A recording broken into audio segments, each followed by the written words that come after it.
All right. Hello, everybody. Apologies for today, Monday, whatever it is, the last Monday of March, 26th, 25th. I don't know. I'm not feeling great. And I don't want to put half of China off for Wednesday. So here we go. I appreciate you bearing with me. Maybe teaching a class while having a newborn, just even though it's just one and one I like a lot, and I like you guys, but it's selectively killing me. But anyway, here we are. The standard list of things we'll cover. We'll get through, I think, the first 3 points today. For China, the historical overview. The real meat and potatoes will come on Wednesday anyway.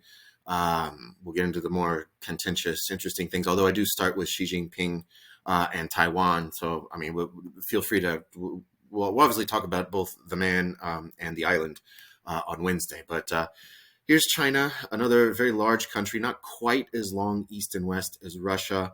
Although, as I mentioned last week, Russia covers, I think, 11 or 12 time zones. China, and this might be perhaps evidence of authoritarianism, maybe not. China uses one time zone, right? So, 4 in the morning in Beijing is 4 in the morning in Xinjiang in the northwest, where the Uyghurs live. We'll talk about those folks on Wednesday in particular. But it's actually, it could still be light outside. Well, maybe not, but the time, put it this way: the schedule's all messed up for those who live at all to the west of the capital of Beijing. But that's how the elders decided to run the joint. But again, we'll get to the hows and whys of such decisions here in a sec.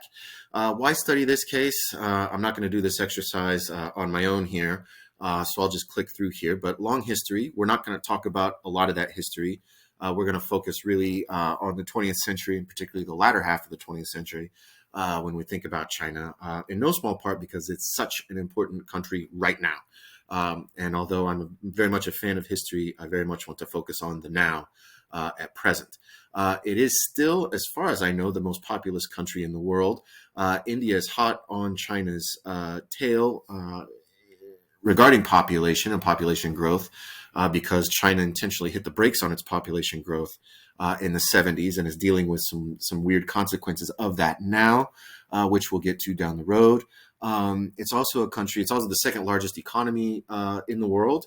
And I'm not really the person to ask about where it ranks militarily, but it's got to be, top 5 globally of people in uniform and military spending and really military capabilities. But I think I've mentioned this a time or 3 in class thus far, an economy that's until recently was averaging about 10% GDP growth a year for the better part of 4 decades. So that's a really interesting case. However, this rapid economic development and growth has been different from other models. This is very much a pseudo-capitalist but very authoritarian model, which is not the recipe for growth in a lot of other places. So it makes China an interesting case to study, particularly in a class like this. And beyond that, perhaps as an extension of point 3, it faces a host of really interesting challenges, some that other countries have experienced in similar fashion, and others that are very unique to China. Right, a population that just ceased to grow has consequences, right? The rapid economic growth has had consequences. What hasn't happened is a real effective clamoring for democracy, but that doesn't mean that everybody in China is happy with the status quo, right? The rural areas are falling way behind. So that falls under this point 4, formidable challenges, the roots of which you see in the film, The Story of Kyuju, should you choose to watch that. But anyway, these are the points we'll have in the background as we move through here. Like I said, we're going to focus mostly on the 20th and 21st centuries here. But it is certain that since the mid-20th century, China's undergone much drastic change, right? Mao Zedong founded the People's Republic of China that brought an end to a century of humiliation, about 110 years of humiliation, adding insult to injury, I suppose. But China really felt the brunt of particularly British exploitation and Japanese exploitation or imperialism through the middle of the 19th century to the middle of the 20th. The economic growth of China begins much later. actually after Mao Zedong's death in the early 1970s, I believe. The year escapes me. But the economic reforms didn't begin until Mao's successor took power, Deng Xiaoping, in the 1970s to the late 1990s. That has really kicked off the growth that's led to the China that we see today. Mao was really he was really the believer in communism, and did a good job of running the economy into the ground in the short term after World War II. But the Deng's Communist Party pursued economic liberalization and rejecting political liberalization. So it was like, I might get this turned around, but it's like all glasnost, no perestroika. If we want to compare this to the Russia case that we just studied, right? So the Communist Party has been willing to cede a lot of ground, really in effect, in practice, to capitalism, without allowing for any of the social opening liberalization that we often associate with economic growth, right? Remember, this is going back to the first of the semester. I said, well, one of the real conundrums, or conundra, I don't know, in comparative politics, when we study this, in political science more broadly, we know that there's a connection between economic growth and political liberalization. We don't know which comes first. We don't know which causes the other. And then there are cases like China where there's been, full throttle in one area and hitting the brakes solidly on the other, right, in the other. So here we are. What can we learn from this? Well, let's flesh things out. Worth mentioning here, as I do, Tiananmen Square was the last real pro-reform, pro-democracy mass demonstration that occurred in China well before you were born. So, it doesn't matter.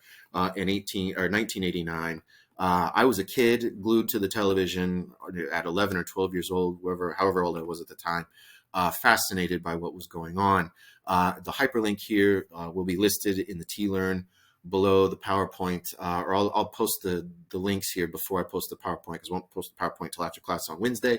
But if you're at all interested in that protest, what led up to it, and the immediate fallout from it, I highly recommend that. I like PBS Frontline documentaries. I'll leave it at that. But the result of the economic liberalization without political liberalization has been rapid GDP growth, significant poverty reductions, however, massive inequality, particularly between rural and urban settings. And that's not to say that everybody who lives in the urban setting is wealthy. That's not true at all. But poverty is down, inequality is up. And it looks like a real modern economy. However, it really isn't, right? It is and it isn't. There's still there's still a communist party that runs the whole system, picks winners and losers, and stacks the deck. In effect, it's almost, as I think about this, it's almost like a corporatist system, but instead of feigning to be, a free market system, which it truly isn't, it's an authoritarian system, in a leftist tradition of authoritarianism, right? The lip service of communism without really embracing it in practice, right? And I don't see this changing anytime soon because of Xi Jinping, right? The current paramount leader of China. He's the head of the Communist Party, the Secretary General of the Communist Party, and the head of state of the People's Republic of China, and the head of the military, which is normally the case with your head of government. Although, well, he's the head of state, technically not the head of government, but he definitely calls the shots. This hyperlink here will take you to a John Oliver clip. Well, you can't click on this link, I'm sorry, but you can click on it in the T-Learn with the usual John Oliver jokes, but a very, very good takedown of Xi Jinping, describing his authoritarianism and how this is dangerous for really the whole world, right? Because Xi Jinping, and I'll get to this down the road, when he first came to power in about 2012, really talked of the Chinese dream, and I'll get to this, bettering the lives of Chinese citizens, which to some extent the claim could be made that has happened materially, not politically. But right now it seems that Xi, who's changed the rules of the game, and we'll get to this in a sec, to stay in power pretty much in perpetuity, which should ring a bell, similarities to Russia, and really clamoring for more international protagonism. So, and whether or not Taiwan will fall victim to this drive for protagonism, I don't know. I'll get to this in just a sec, right? So, as the country has grown internally, and really engaged more tightly with the global economy, right? It's not just that China exports a bunch of cheap stuff to the United States. It exports cheap stuff all over the world, right? So, it's a major exporter. Many consumer economies depend on China. That thus generates foreign investment, right? A lot of American companies have, subsidiaries and such. I mean, they cover their tracks to not directly set up shop. Nike as Nike in China. It's Nike contracting with the government in effect, but investing nonetheless. And China's also investing, and sorry, what I mean there too is China's investing abroad, and that's addressed in the John Oliver clip that I just recommended that you watch. China increasingly is offering foreign aid to other countries. And this is a country that until the early years of the 21st century was a receiver of foreign aid. So as China has grown domestically, this has led to, with the wealth that the economy has generated, the upgrading of its military capacity, right? And by extension, as I mentioned just a minute ago, China's taken a more active role in international relations. And this should be concerning, particularly if you live on the island of Taiwan, which technically is part of China. The United States recognizes Taiwan as part of China, which is a bit delicate. But all of the other countries that have coastal waters around the South China Sea are also worried, because it's increasingly hypothesized that there's particularly natural gas in the South China Sea, and international clamoring to search for that. And thus China has gone about seeking to expand its influence in that sea, to claim more rights to territorial waters and the exclusive economic zone underneath on the seabed for its own interests, right? And this threatens pretty much every other country in Southeast Asia, right? And by extension, then China's become more active in global organizations and institutions. I think also increasingly seeking to enhance its international profile, right? Question, it's a bit outdated, maybe, if the coronavirus was a blip on China's rise or a reversal of its fortunes. Until very recently, I mean, into 2023, China had entire cities on lockdown. I don't know where China's at now. I haven't had the time over this past weekend to do some follow-up research that I wanted to, but it might be something for us to consider on Wednesday, right? I'd be interested with what do we think about this? But anyway, let's move on here. Long history here. Again, I'm not going to ask you an essay question on the long march of Chinese history, so we'll just leave it at that. That's there for your consideration from the textbook. I'm going to back up just a hair, if only to highlight the importance of the Han Dynasty. The Han is the largest ethnic group in China. I mean, 85-90% of the population of China is ethnically Han. And it's the Han Dynasty that 2,000 some years ago really consolidated and centralized power. And I think sowed the seeds of the authoritarianism we see today. I know no one 2,000 years ago thought this is what China's going to look like, in 2023. But, that's how history works, right? Centralized power, expanding influence of the state, really investing in cultivating the Han culture, expanded domestic international trade, et cetera, right? This was heavily influenced by Confucianism, which is sometimes viewed as a philosophical way of thinking with religious overtones, but I'm not here to discuss that. I don't know enough really to make a claim as to explain to you what Confucianism is, and that's not the purpose of this course. But we will highlight Confucianism's emphasis on hierarchical roles, meritocracy, and obedience to authority. Right. So this is why you see in the film, the story of Qiuju. Should you watch that? These strange relationships just within Qiuju's family. Her deference to her husband, the deference to the village leader, the deference to as Qiuju increasingly seeks justice for the wrong that her husband suffered at the hands of the village leader. She keeps climbing up the Confucian hierarchy, only to be shot down again and again and again. I don't want to give away the ending, but that's more or less the story, right? So, husband, wife, parent, child, local leader, subject, professor, student, which selectively gets respected around here. But that's another topic for another day. But long and the short of what I'm getting at here is Confucianism really helped foster the development of the bureaucracy, the hierarchical structure of Chinese government that we see today, right? The seeds were sown a couple thousand years ago, right? So fast forwarding about 1500 years, the Ming Dynasty comes about and really looked inward. China, unlike Russia, the Russian Empire, the Japanese Empire, the United States expansion, European colonialism, China's gone back and forth between very much looking inward and looking outward. The Ming Dynasty very much looked inward, as the Chinese Empire had little desire to expand outwardly to colonize other islands. Or to even use its technological advances, right? Paper, gunpowder, these are things that early China invented and could have used to its advantage to expand in ways that other societies tried to. Maybe longer term, as we're hypercritical of colonialism, maybe that was a pretty good thing. Who knows? These are counterfactuals that are hard to prove. But nonetheless, the Ming Dynasty stagnated. China fell victim to its rigidly conservative, China-centric ideology, something that I think, however, selectively Xi Jinping is very much, and going back to Deng Xiaoping, very much trying to work around. But China, or at the time, really fell into its own trap that thwarted its innovation, as I have in the slides here, right? Sometimes looking inward can be useful and sometimes it's counterproductive.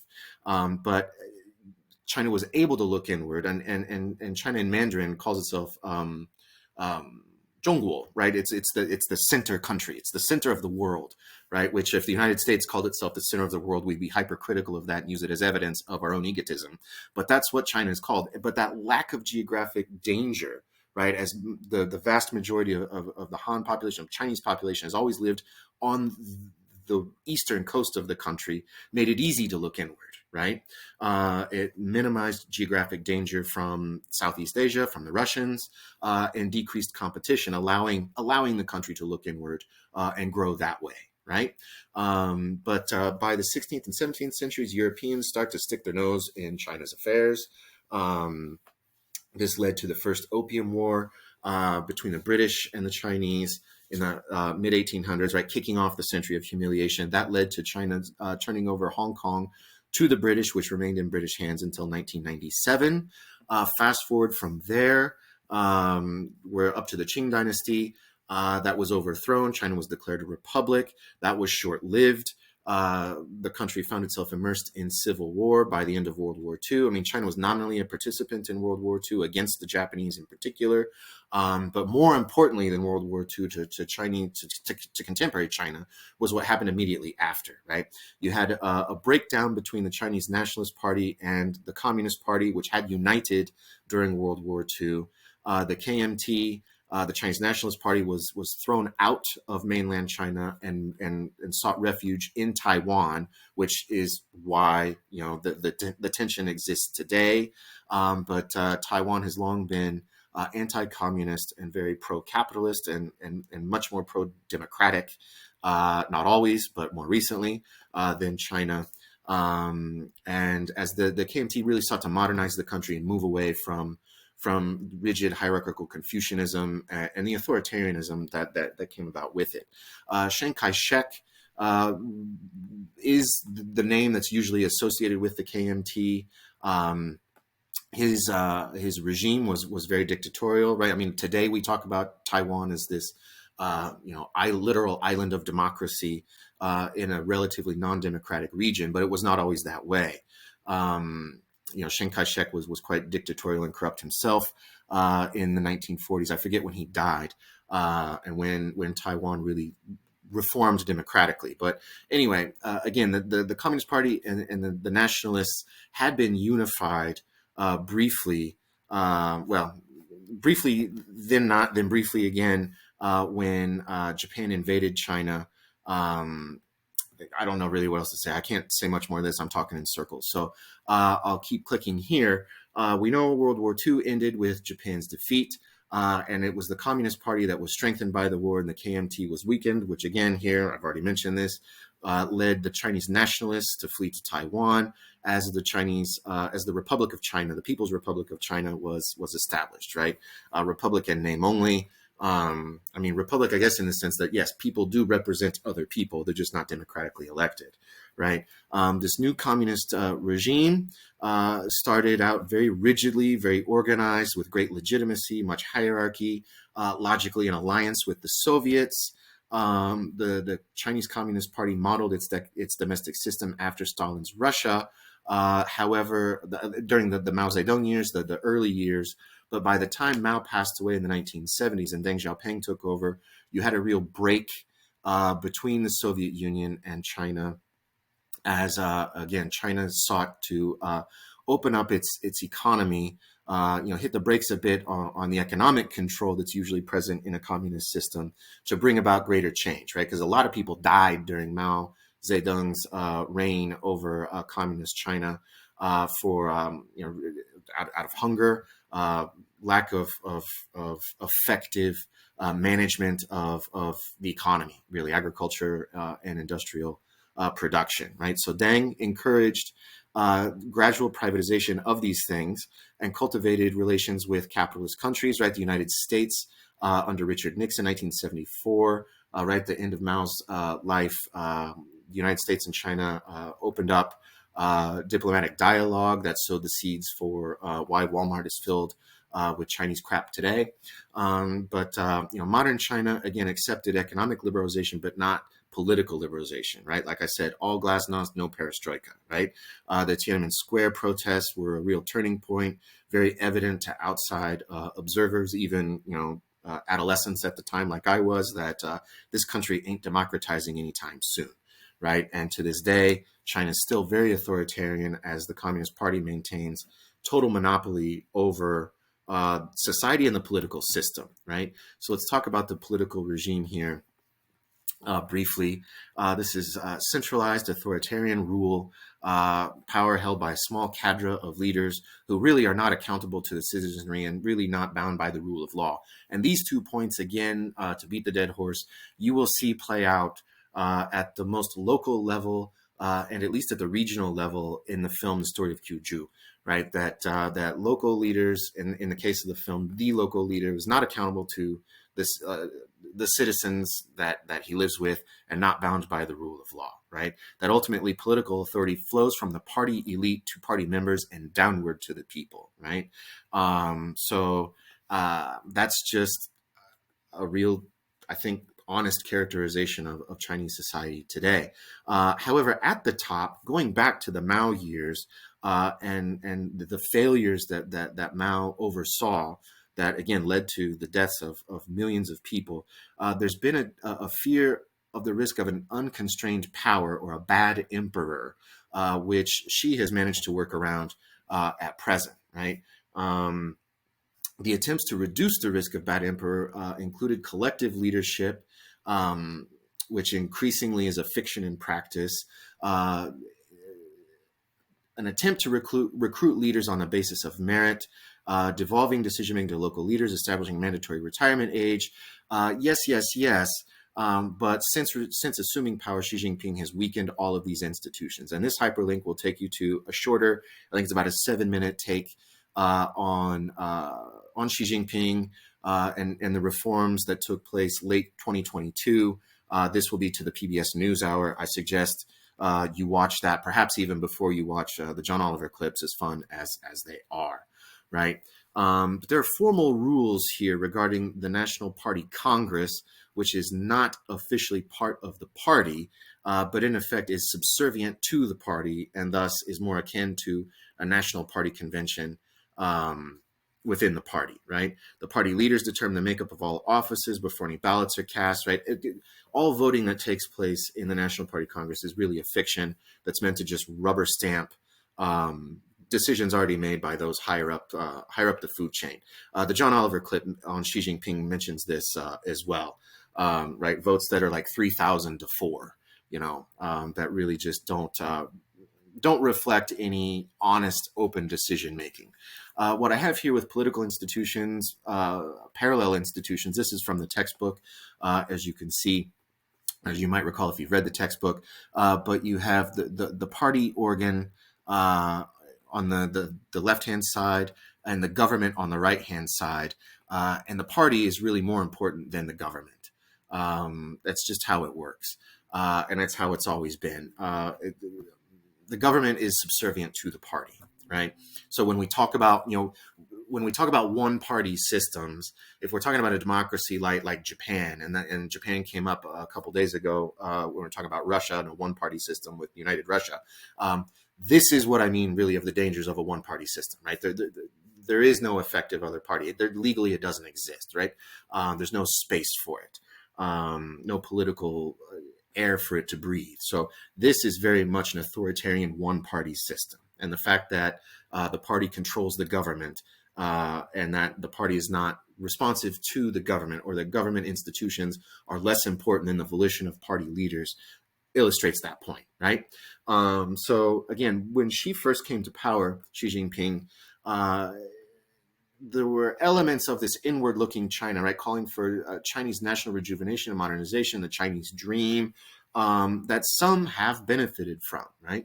Some people citizens have been lifted out of poverty, right? Both through employment opportunities, government support, et cetera, et cetera. What's changed since after a decade of Xi being in power is that now now the system, the leader, and thus the system are looking outward. And again, arguably threatening neighbors and worrying the United States as well, right? Which does share an ocean with China, right? The Pacific Ocean. This hyperlink here will take you to a PBS NewsHour clip, also from about 5 months ago, that illustrates this point, right? The shift in policy priorities of Xi Jinping. Right, the Chinese dream replaces this harmonious society. Going back to Hu Jintao, was a previous leader to Xi Jinping for the 10 years prior to Xi's rise, had again looked to better the lives of people within the country. Paid lip service to the growing gap between the urban and rural Chinese.